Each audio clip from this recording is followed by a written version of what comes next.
So I'm here with Karen Genet.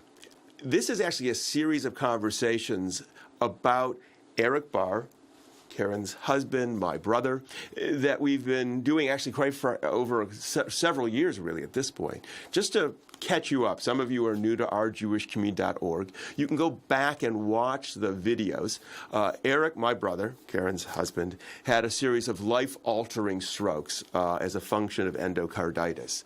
As a theater professor, a writer, an actor, at some point during as life was spiraling out of control, I still cannot remember, and he's sitting behind the camera, as are my other brother, so if somebody throws something out, you'll know why. I still can't remember the moment he said, I'm going to write a show about this. I've been trying to remember that moment, and I can't remember it, and everyone's shaking their heads. No one seems to remember it. But he said, I'm going to write a show about what is going on. Even though he didn't remember much of it, we were keeping a diary. And the fact is, a year afterwards, he started performing a show. He performed it at his retirement, and then he's performed it multiple times on the West Coast, and we were very fortunate as part of our grant from the Jewish Foundation of Cincinnati to be able to bring him in conjunction with the University of Cincinnati Medical School, the Department of Neurology and Rehabilitation Medicine. We brought him in, and we're going to, this conversation is a continuation of all that. And you are the caregiver. Mm-hmm. And you're part of the show. And I think I wanted to talk to you a little bit without Eric here. We've done one with the two of us. So what's your strongest memory? My strongest memory was driving in from our hotel the morning, sort of like his last chance for surgery. They had scheduled surgery the night before, and his brain started to bleed, and it was postponed, and they said they'd take a CT scan at like 5 in the morning, and if there were no bleeds, he'd be rushed to surgery. And I remember driving in that day. So people understand, so what had happened was Eric had smaller strokes in Southern California, had to be airlifted to Northern California, Stanford, because there they were going to open him up and do open heart surgery, remove the infection, but while waiting, he had another stroke, so there was a massive stroke. But what was happening was there was a concern that if they did the surgery and they used blood thinners, he would have more bleeding in the brain, and that was going to make things worse. So it was sort of damned if you do, damned if you don't, and you were waiting every morning became, can he do the surgery? Mm-hmm. And so after a series of horrible events, he was crashing on every end of the spectrum. His whole body was crashing. And it was sort of like, this is the last chance for him to be saved. So you remember that? Yeah, that's what I really, really remember, the feeling that day. He got through it. He had the surgery. Yeah. It was and he's performing. I mean, he has disabilities as a function of that. Yes. So your whole life changed. Not just, his life changed, and his life, your whole life changed. Yeah. I mean, that's something I think a lot of people have experienced. Yeah. Yeah, because it does. It changes not only the survivor, the patient, but you both become survivors in your own right. It was clear to me that I wanted to preserve as much as possible our relationship, our friendship, our love and everything, and to maintain the type of lifestyle that we had as best we could. Mm-hmm. And I knew that we were going to have to develop new ways of doing the things together, but that we could still do some of those things. And I think that was initially one of my major, because most people would say we live on a horse ranch. Right up in the mountains. Really? I've never. Some of you know that's my video. We did some videos up there. I'm usually wearing a long sleeve shirt and 2 or 3 sweaters when I'm doing those videos with Eric. Yeah, and most people's reaction, I think, would be, sell the property, get rid of the horses, move down close to a hospital. And it was like, no, I have to have a life. And my life is in the outdoors. It's with my animals. And that certainly Eric is not going to be happy if I'm not happy. Well, I think that's really profound, because I think this is, because it is, I thought that you're both survivors, and you both are then recreating a new life afterwards, grounded upon all that you experienced before the life-threatening illness or the transformative illness, and trying to create a new normalcy, if you will, that's balanced and meaningful, so you enjoy life as a Right, and that you're not. I mean, I still get mad at him. Early on, I got mad at him, and for new things or things he did before he had the stroke. Oh, both. Both. Was it hard to get mad at him? Well, well, no, not that you didn't first, feel it. yeah. No, you felt guilty. I mean, that's what I meant. Yeah. Do you feel guilty for I did feel guilty, and then, but there were some times when he tried me to the point where it was like, no, he really needs to get over this. This is really a problem for him, and I need to be able to express my anger, and he needs to not do what he's doing, because it's easy, I think, also for a patient with disabilities to feel that they're the only one in the world that can't do this or can't do that, and that no one really understands them.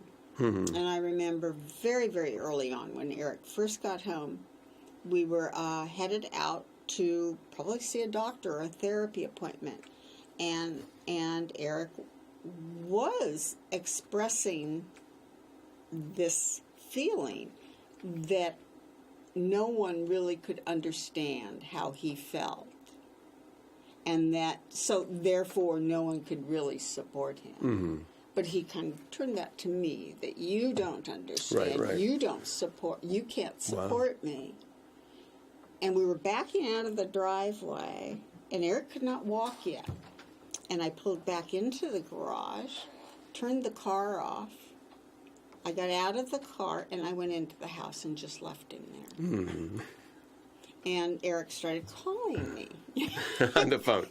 Come get me, and I wouldn't answer my phone. I mean, I watched to make sure he didn't get out of the car and hurt himself.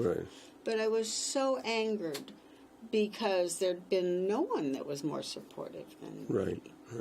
And to this day, it's I'm selective when I get angry, and there's times where I get angry and it's like, it's silly, Karen. Don't let it go. He's alive. He's with you. So. I mean, it sort of adds so much complexity to just a human relationship that tension of because tension does build in any relationship. Right, exactly. I mean, a normal relationship always has tension. So this adds a whole new. And it doesn't have to be a big thing that creates the tension. It can be, Right. A silly, stupid thing. Right. I'm sure before he had the stroke, he did silly, stupid things that sort of frustrated you and got you upset. Yeah. And then, but that sense of, can I be angry now? Am I allowed to be? And that sense of, Eric also, have the two of you ever done like stroke survivor support groups? Or I assume they exist in some places. Early on at Los Gatos, we did. That was the rehab, just so folks know the conversation, that was the acute rehab center that you were at. They had some conversations about this. But after that, was there? No, we were very fortunate. Eric formed a relationship and friendship with his neurotherapist, who lives up in the Palo Alto area, Dr. Nas. And so she will help. She'll intervene every once in a while. She does. So she does. And she calls all the time, and they've come down and visited us. And it's, and I think I've called you. Yeah, yes. Every once in a while, a little chat. But that's what rabbis do, and brother-in-law. Yeah. Take your pick, whichever one you're calling at the time. It depends what time you call me, I suppose. It's what I am. So I appreciate you being so open, because I think what you're expressing is what other people feel too. I mean, I think what you're experiencing it's your experience, but it's not a unique experience in the dynamic of having somebody whose life was transformed through a massive illness and then recreating a relationship and maintaining a relationship. These are the kinds of conversations you hear. But what is unusual is that a couple would then live it out on stage. I mean, yeah? Yeah. I mean, most people, the two of you, have been very open. We had a conversation that's also about with the two of you, and then you do a show on stage where you play this out. What's it like to do that? Did you get a veto or a vote to do the show? Well, in the beginning, I was not in the show. Yeah. And then it became apparent that he needed someone to rely on, to give him, to feed him the words and get off the book. Right. So he could give his attention to the audience. At first, doing the show, even when we'd rehearse at home, because Eric did not remember moments, we'd talk about them. And I know I'd start to tear up and stuff, But over time, it has progressed, and I see how other people kind of benefit from things. And I'm always surprised after the end of a show, because I kind of feel like, oh, no one's really interested in, they're interested in their own story, right, not our story. But as Eric has pointed out, his story is their story, right, oftentimes. And everyone is going to be faced with a similar story. Right, right. You don't have the option of which character you're going to play in that story. Right, sure. But... Wow. So at the beginning it brought back painful memories? Oh, yeah. Yeah, because I would have to explain to him and relive, going through those moments. And, it was upsetting. Still is. Right.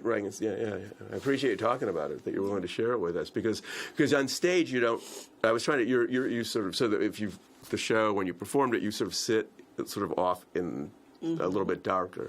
Are you experiencing it when you're doing it, or are you so focused on trying to make sure that we are in sync? Yeah. So you're a little bit removed from it. Yeah. My portion of the show, I can't be distracted and live in the moment of the show. Right. So it removes me. Yeah. Afterwards, is it? We've done it so much now that I still reflect after a performance about the reality, and then the not fictional, but the portrayal of the reality, the performance of it. So I will reflect on it. Yeah. Because watching the show, and I've now seen it several times, it's a compressed story of over. So it's about an hour and 20 minutes, I think it runs without the intermission, and it goes from from the moment being told that you're in a fight for your life to returning home, which was really 7 months or something like that, right? And and then there are serious moments, but there are lots of the moments of the show that keep people entertained are very funny. Right. But the reality is there was lots of hours that weren't particularly funny. Right, and those are not. There's another side to the story too. Another, performance there of what Benson went through, what you went through, what I went through, what the younger residents went through. It was a very, very emotional experience for a lot of people. Right. That side of the story has not been written or expressed. Right. This is Eric's story. Right. So. Yeah. So how do you sort of keep it all together all the time? Wait a second. Let me back up. When you keep it together, because maybe you don't keep it together. When I get really confused and really overwhelmed, I just try and really take it step by step, project by project, minute by minute. Sort of, I mean, the way I coped also with what was happening in the hospital, you know. I couldn't worry about what might happen. It was, I had to keep myself together about what was happening. Right. And I guess that's kind of how I try and live my days. I prioritize. I have learned to ask for help. We're very lucky to have long-term insurance, and so I do have help with Eric. And that's, I mean, that I don't think that I'd be able to function as well without that kind of assistance. I mean, because it frees me up a bit to do the bills, the insurance, because that's still ongoing. That's all still ongoing. Wow.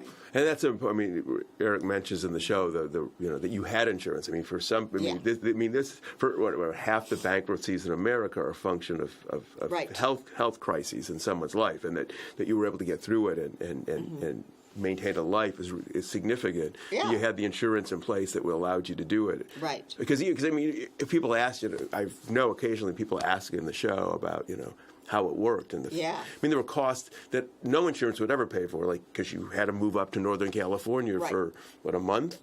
More than that. More than that, 3 months. 3 months. Leaving, I mean, that's not part of an insurance plan. And while there's certain hospitals that have housing, sort of particularly children's hospitals, particularly Ronald McDonald's houses, I don't know that a lot of hospitals have that for adults. That if you have to move to do that, you find being out of doors important to you too. Yeah, I do. I find it really rejuvenates me. It just sort of cleanses my thoughts and my mind, and